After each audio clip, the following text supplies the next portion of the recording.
Hey there, I'm Mr. Terry. I'm a high school history teacher. Welcome back to another History Teacher Reacts video. All right, the most recommended video I've had over the last 3 weeks is this one. So this is from a channel that's fairly small at the moment, things I care about. And this video is the Vietnam War. Now it looks like this is a multi-parter because this is part 1. So the original video link is going to be down below. Make sure you watch that, check that out, support that, give it the view, like, subscribe to their channel. Let's go ahead and check this out. All right. By the way, let me know if I should definitely keep going with part 2. Obviously I'll know if you guys are watching it and liking the video.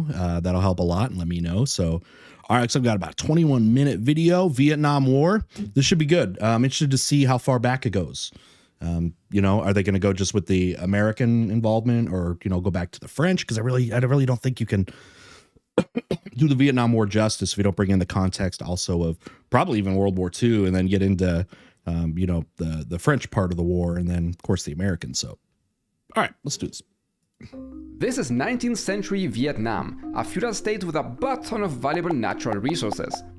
Hey Vietnam, very oversimplified, steal all your resources? like. The Vietnamese did mind, but the French colonized them anyways. France went to the powerful Very landowners and was oversimplified, like, how about you keep your power and privileges, but you help us keep everyone under control? This was a sweet deal for the French, who got rich of Vietnamese resources, but the Vietnamese people benefited very little. Only 25% of them could read, and 90% lived in poverty working for large landowners, French farms, or factories. Yeah. A young Vietnamese called Nguyen Sinh Ngong Love to put some even deeper context, almost ancient, with Vietnam. You know, Vietnam has this amazing long history of defending itself against imperialism. And I'm talking going back to like ancient China, back to like the Tang dynasty. They used to, you know, repeatedly try to knock down the door of Vietnam and colonize them. And at best, maybe, you know, Vietnam might have to pay a little tribute or something, but like they for years were fighting off the Vietnamese. And then the Mongols actually made their way down there, and then the Vietnamese stopped them. Jungles didn't work very well for the Mongols, by the way. And so you had this, you know, amazing resistance long before imperial European powers came over, like France. And remember, all that's about exploiting resources. That's why you have all this poverty, lack of literacy. Those were not things that French colonialists and the aristocrats probably of Vietnam were trying to prioritize. So you can see there's a long history of defiance, but now of colonialism. It's going to be very oppressive. thought that this was deeply uncool, and in 1911 left for France to get an education. There he came across the works of Marx and Lenin, who described that in a capitalist system, the landowners and wealthy individuals would team up to systematically oppress the workers and poor farmers. Other powerful capitalist nations relied on the exploitation of the resources from underdeveloped nations to sustain their way of life, and that thus the only way to end imperialism and the colonialism that came with it was They're getting into it. capitalism itself. This made a lot of sense to young Wen, who became a big fan. And to be honest, that those theories, especially about like land ownership, like land it's everything, right? And in systems where you don't own land, the idea of the means of production, as Karl Marx would describe it, meant that the people, the workers, own and operate the land that they work on, or at least have ownership of some kind over that. And as you can see, that's really, really appealing to a lot of places like this, more than even capitalism could in a lot of ways, because to them, they just feel like, you know, if you go straight into like some capitalist structure, if you're poor, right, and don't own land, what capital do you have to actually get your own land, right, or start your own business? You don't have that. You literally don't have that. So the idea of going right to a system where the people would, there'd be a transferal of the means of production, in this case, land, was very appealing to a lot of these countries that have been exploited. I think a lot of people understand that perspective of why communism or socialism, whatever form you want to look at, was very, very popular in the decolonized world. In 1919, after the end of World War I, he contacted American President Woodrow Wilson's team in Versailles and gave them a petition asking for help in turning Vietnam independent. The request was ignored. At the same time, independence movements were... Big reason, too, is after World War I, you know, self-determination was supposed to be a thing where, like, colonies could get their independence. Only took place amongst the colonies of countries that that lost the war. And even then, you didn't get it, like, especially if it was a foreign one. Like, it happened in Europe, but, like, they didn't care. They were like, someone like France is like, I'm just but bankrupt and millions died to win this to win World War I. Last thing they're like, the last thing we're gonna do is give up our colonies that make us money and can recoup that. So it's very unfortunate for the Vietnamese. It's like you were more likely to get independence if your colonizer lost. Growing in Vietnam. Although they were led by the Communist Party, they had wide support from people who wished to see a free Vietnam. That's the point, right? In 1930, workers at a Michelin plant in Fujian went on strike to protest their terrible working conditions. The French brutally crushed the strike and executed the leaders by guillotine. The movement was interrupted when Masterman decided to invade Poland and then France. You believe it? Fun fact, last death penalty in French history was in the 1970s by guillotine. Limited France's ability to manage its colonial empire. Yoink said Japan immediately taking over Vietnam and its resources. Although they too were brutal in their occupation, the Japanese victory over the French sent a clear message. The Europeans were not invincible. They'll be back. Wen returned to Vietnam and took on the name Ho Chi Minh. He then founded the League for an Independent Vietnam, or Viet Minh for short, and soon began guerrilla warfare against the Japanese occupiers. If I remember right, didn't Ho Chi Minh actually go to like the hotel that Wilson was at? Like actually was like at the hotel, like hey, like I represent Vietnam, and he's pretty much just like brushed off. Isn't that true? There's something about like a hotel, if I remember. Let me know. Who is this? I'm the OSS. The what? The predecessor to the CIA? Oh, you should have just said that. Listen, I heard you're fighting created until after World War II. We are fighting the Japanese too. Wouldn't it be like super cool if we fought them together? How do I know I can trust you? I'll give you tons of weapons. You son of a bee. I'm in. The OSS supplied the Viet Minh with weapons, munitions, food, and medical supplies, and promised that the US would later support an independent Vietnam. The fighting was devastating for the Vietnamese, and in late 1945, those promises happened so much in World War I and World War II. It's like, get third power nation or whatever, like, make them promises like, hey, yeah, you'll get your independence and we'll help, and then just nothing after. It's like, it happens so many times. It's why so many of these countries like this today have such hostility towards large Western powers. And any other power, Japan too. It's like they repeatedly been promised things and then they never get it. Its appropriation of rice farms, accompanied by floods and poor weather conditions, led to a terrible famine that caused the death of between 1 and 2 million Vietnamese. The Viet Minh did their best to help, often stealing food from the occupiers and distributing it among the starving villagers, saving countless people and gaining incredible amounts of support. After Japan surrendered, Vietnam was finally free. There's the Emperor. On September 2nd, Ho declared the Democratic Republic of Vietnam. He was reportedly a huge fan of the US, even having a picture of George Washington and a copy of the US Declaration of Independence on his desk.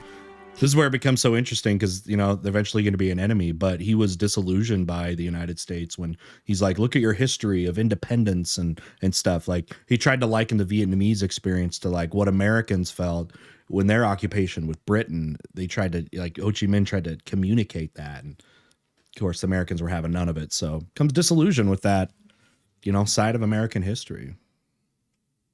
He even sought the advice of an OSS officer in framing the Declaration of Independence.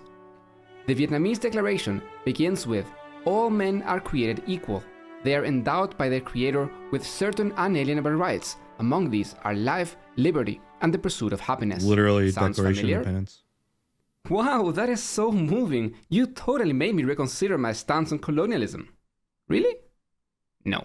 All right, we got more context there because there's multiple things that you're referring to. He could be going to Declaration of Rights of Man, but the Declaration of Rights of Man was influenced by the Declaration of Independence by Thomas Jefferson. But let's remember that didn't come out of thin air. That was influenced by John Locke, Enlightenment thinker. So it goes back a bunch of steps there. By the way, the last thing I was going to add was I think Ho Chi Minh underestimated how much the United States hated communism. It's like, okay, you may have this similar conflict, but it's like you're a communist, so can't ally with you. And for Ho Chi Minh, like, communism was more like, that wasn't even necessarily as much of the goal as it was like a tool to get independence and to shift power back to the Vietnamese people. Like independence was the thing first and foremost. Like communism was like a tool to try to maybe gain that. And I don't know if the Americans really understood that. This is to my understanding. I could be wrong. If you got anything to counter this philosophy that I thought Ho Chi Minh was going with here, you know, feel free to share. The moment Allied forces left the country, the French army began retaking Vietnam. They recognized the DRV above the 17th parallel, but demanded it became part of the French Union. Because you split everything, right? Let's agree that Cochin China will get to vote on whether to unite with me or join the French Union. Deal? Deal. What are you doing? Oh, Cochin China is joining the French Union. But we just agreed I have no idea what you're talking about. Negotiations broke down. The Viet Minh wanted nothing short of Vietnamese independence, while the French were unwilling to lose control of their former colony. By December 1946, violent skirmishes broke out across the border, and the French attempted to reoccupy the north by force. But the north resisted. They had bled and died for independence against the Japanese, and were not going to give it up without a fight. Alright boys, the Vietnamese are resisting our occupation, so we need a new approach. Nuke 'em! How about we rebrand? Literally. The Viet Minh are communists, right? So we are not colonizing them, we are liberating them That's from what everyone communism and maybe in the process taking all the resources. Can't we just let them be free? I mean, we have already extracted enough resources from them. Don't they have a right to self? Yeah, that's what I was gonna say. It's like basically that. Not the one with no strings attached. Like no one's gonna allow that. By the way, MacArthur's answer, it was so crazy to everything after World War World War II, after they used United States used the atomic bombs on Japan. He was just like, let's just nuke everyone else that's an enemy still. Like just everybody. Like he was okay with using, it's like Korea, the Soviet Union, Vietnam. Let's just nuke everybody. That very hostile tone is also why Truman ended up firing him. Let's go with your idea. The French returned the former Emperor Bao Dai to Vietnam from Hong Kong and recognized him as the leader of the Republic of Vietnam. Bao Dai received support from the upper classes of Vietnam, and the war turned into a civil war. In 1949, Mao Zedong came to power in China. Whatever Vietnam needs and China has, we will provide. Finally, China and Vietnam have a positive relationship country thousands and began of years. sending tons of weapons and munitions to Vietnam and even helped train their fighters. China had its own reasons to help Vietnam. After all, they were seeing an anti-communist crusade just a few miles from its own border, and they were getting a little nervous. For them, defending Vietnam was not just about defending a fellow communist country, it was a matter of national security. Something to keep in mind is that also that Mao and Stalin's relationship ended up going sour, so they ended up not really being allies too, which would have been a match made in hell if you were the Western states there. So, you know, China would love some allies of their own too, outside of just the, you know, Soviets trying to be the boss of the communist world, if you will. What's that? Harry Truman is now president of the United States, and he is really scared that communism will take over the world. So he gave Western Europe a bunch of money so that they would depend on them. Stop communism and not the from USSR. spreading. He then founded NATO, and in 1950 joined the war in Korea. Well, if you want me to join your Russia club, you'll have to help me against the Vietnamese. Deal. Truman didn't need much convincing, and by the early 1950s, the US was paying for 80% of the French expenses. American support got to the point that the French Air Force was mostly comprised of American planes. The war in Indochina became France's #1 dollar-earning export. But it didn't have to be like this. That's crazy. Oh yeah?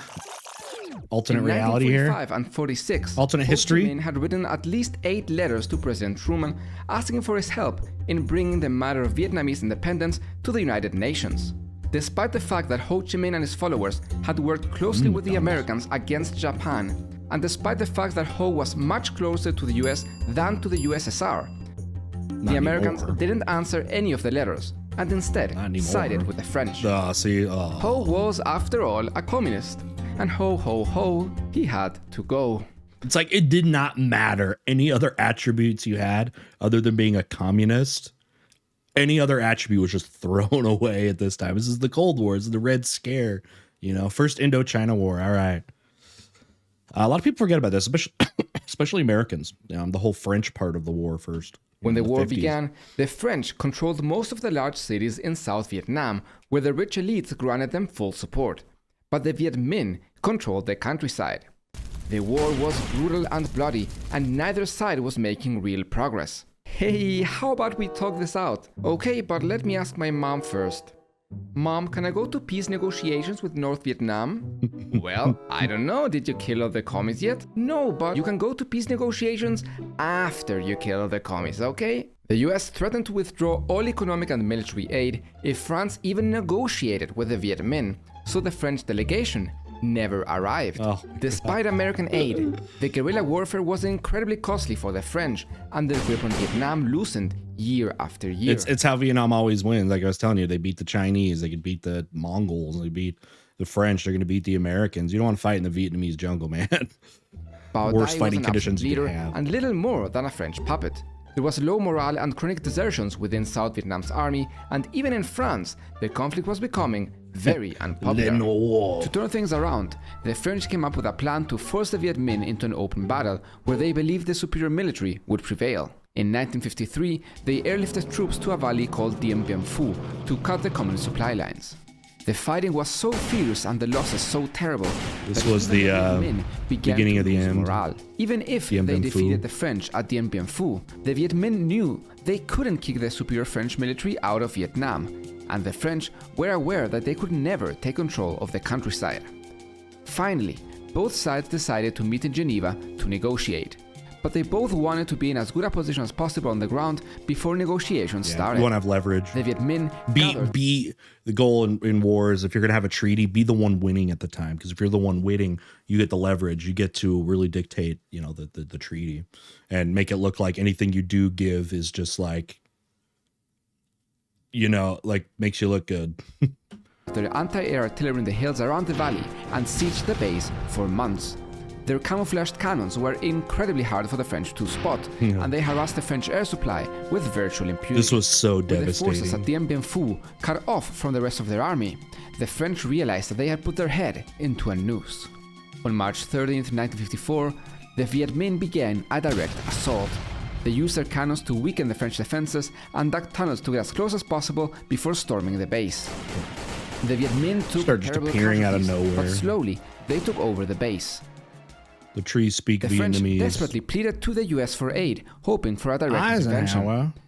President Eisenhower, another firm believer in the domino theory, considered several possibilities to help them. It was so, today how we very much view presidents and stuff as like being so different from each other. This was the era where presidents were not all that different from each other, especially when it came to foreign policy. It was a non-partisan issue, anything communist related. That's why Vietnam goes through 4 or 5 presidents, it didn't matter. Both Republicans, Democrats, when it came to communism or anything like that, that was a partisan issue. And it seems like we have so few nonpartisan issues these days, but that was one of them back then. Stop suggesting that. Eisenhower considered joining the war, but a military assessment determined that the US would have to commit at least 500,000 military personnel just to stabilize the situation.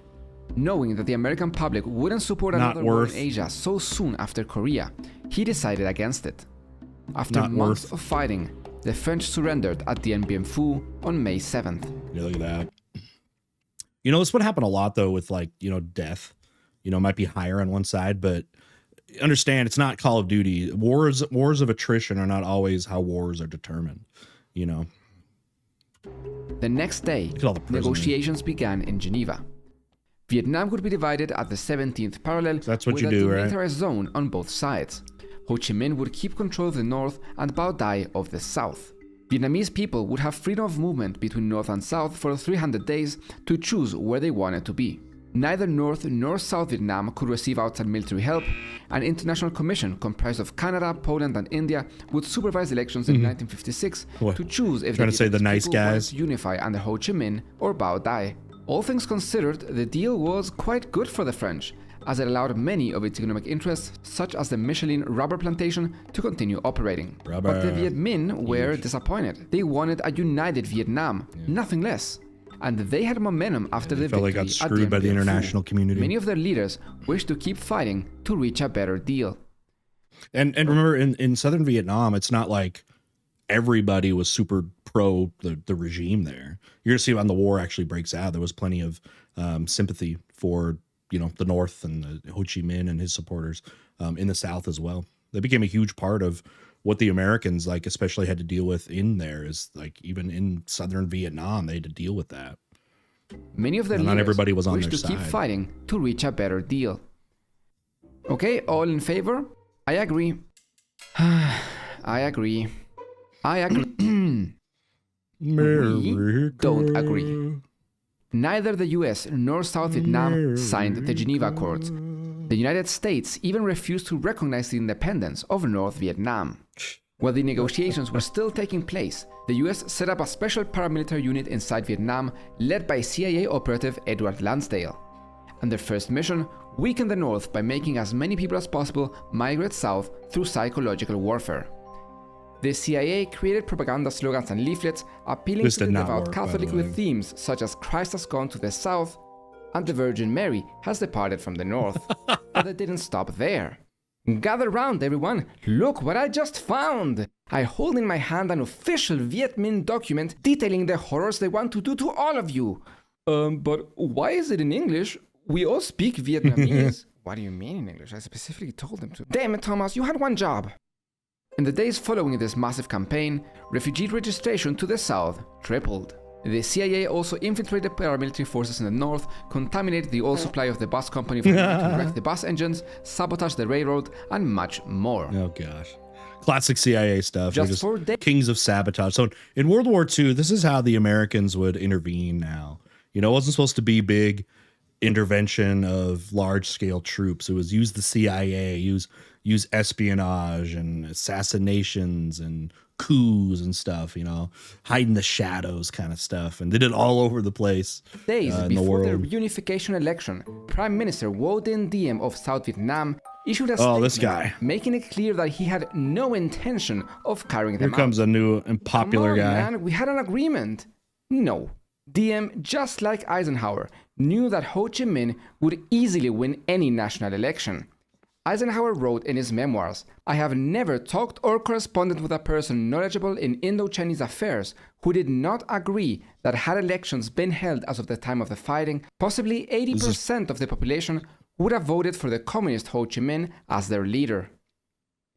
So, the Eisenhower administration... This is where, the criticism came from Vietnamese citizens, like for America. They were like, the Americans are hypocrites, right? They're saying, y'all are about democracy, and you're afraid to have open elections here because the side that you don't want to win would win, right? So, the criticism was, do you truly believe in democracy, or you just like it when it suits you and suits your needs? You know what I mean? So you can see how the distrust is growing here between a people, that saw the Americans once as an influence and an inspiration to being disillusioned by that. Especially when you're going to find out here, I'm sure we'll go into it, how Diem was as a ruler and very oppressive. So ensured that Diem postponed the elections as long as possible.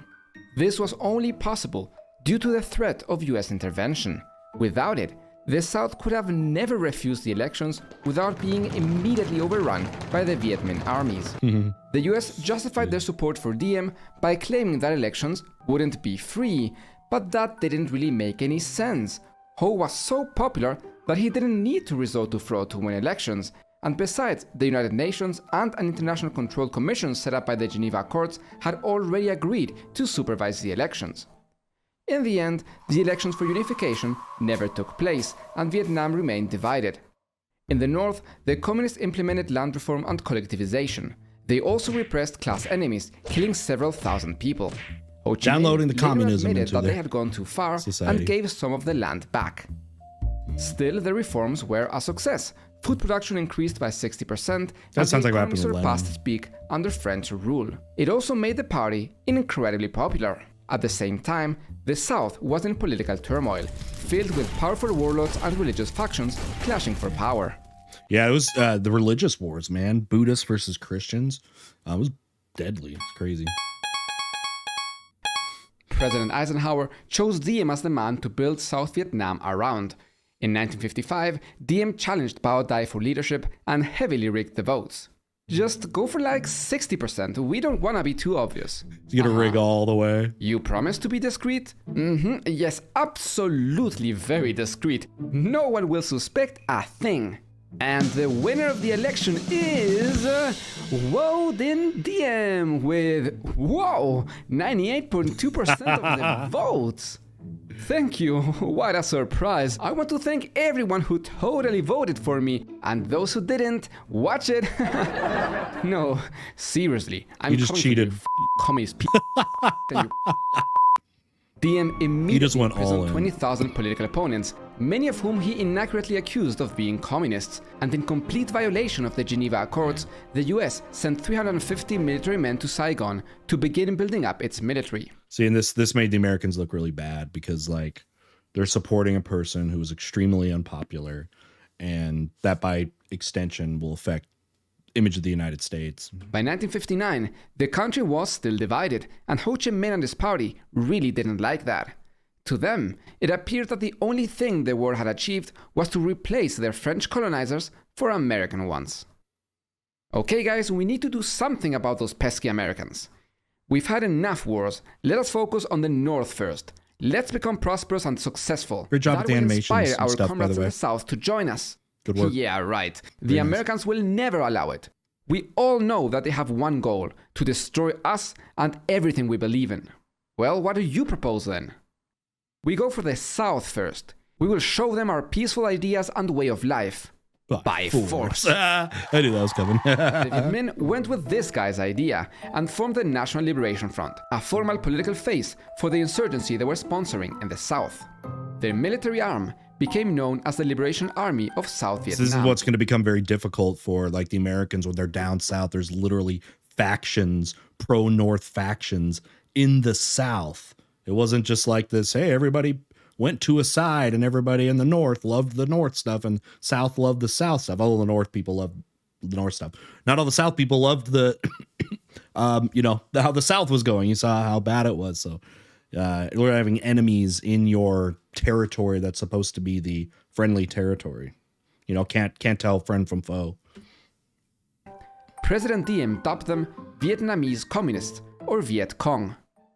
The Viet Cong began assassinating Saigon government officials and ambushing government troops. They had so much control over the countryside that they often functioned as a shadow government. Which means the food. To supply their fighters the countryside in the South, doesn't mean anything. The North built a massive Ho Chi Minh network Trail. of supply routes that went from North Vietnam through Laos and Cambodia and into South Vietnam.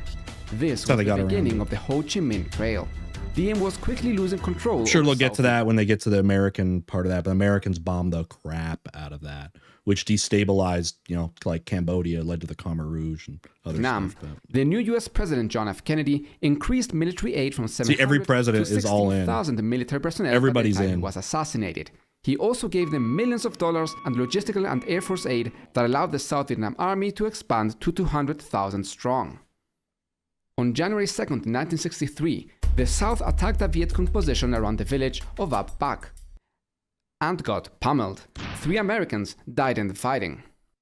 In the meantime, Diem was becoming increasingly unpopular. Well, this is when the Americans were there as like a support group.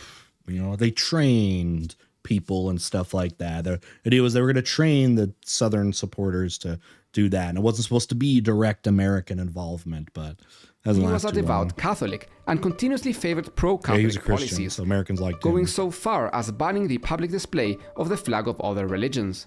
And if this was not bad enough, the law came into effect right on a Buddhist holiday.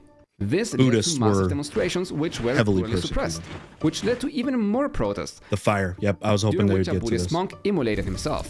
This was crazy. You've probably seen the famous picture of he's like by a car and he's dumped that like gasoline or whatever. He burned himself alive.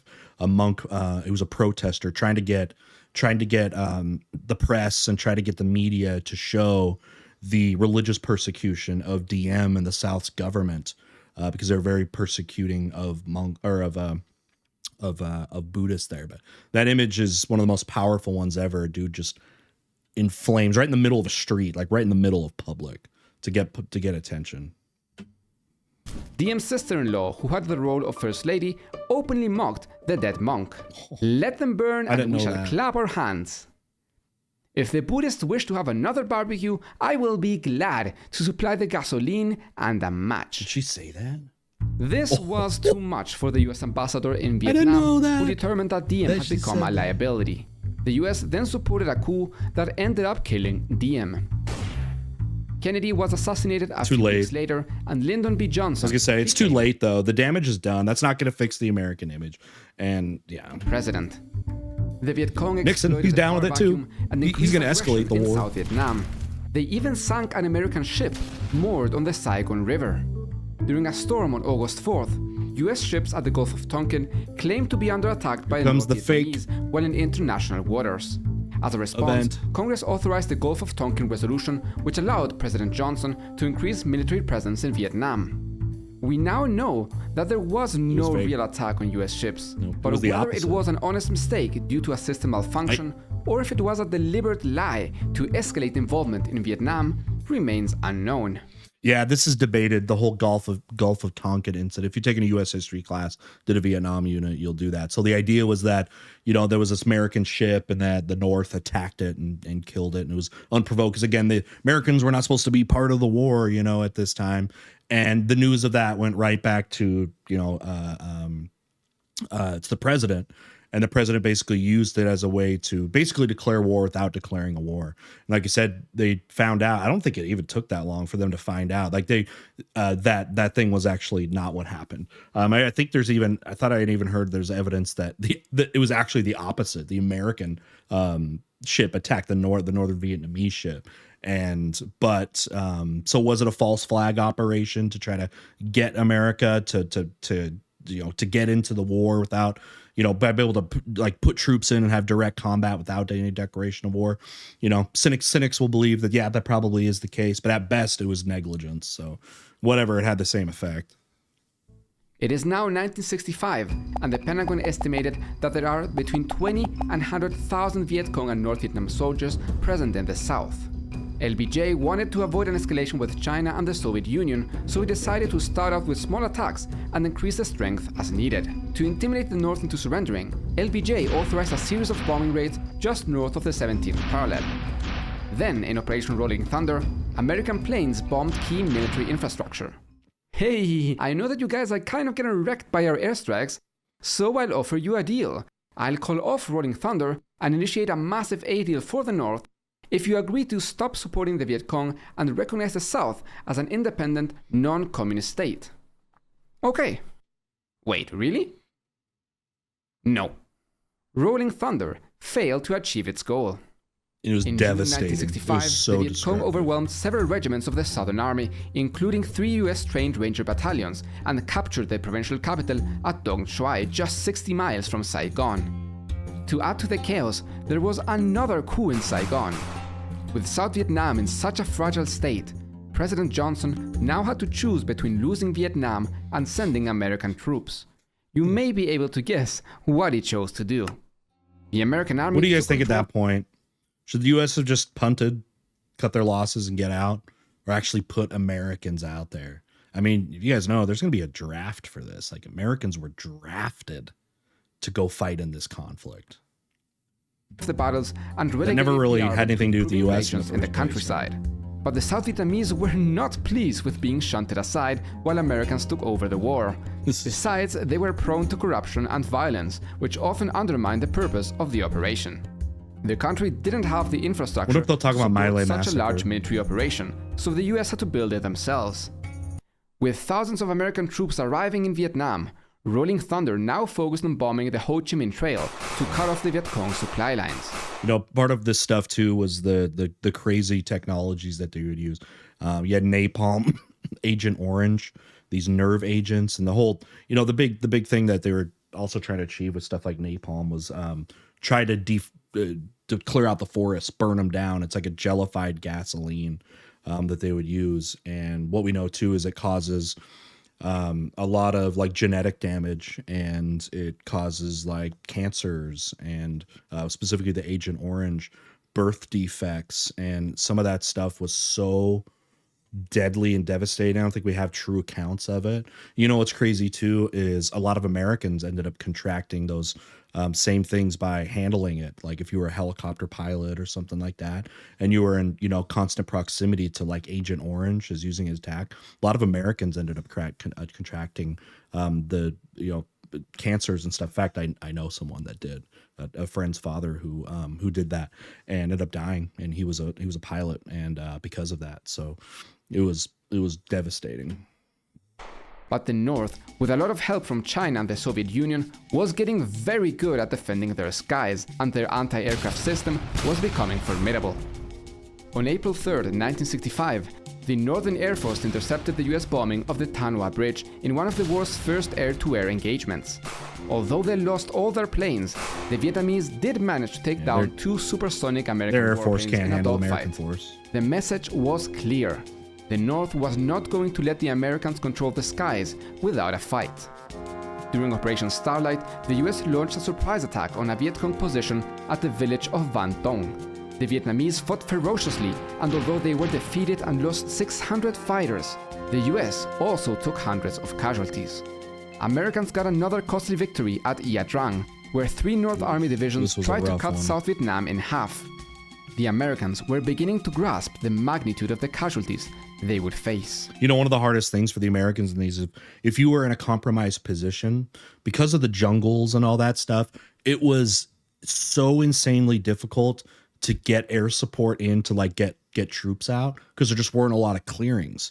And the amount of clearings that there were very well known, you know, by like the Viet Cong and stuff, that, you know, being a pilot there was like often suicide, because they knew where all the landing spots were and they had guns, you know, right at that. So a lot of that time that would happen, or you have these soldiers that just got surrounded and couldn't get exited out and would get slaughtered.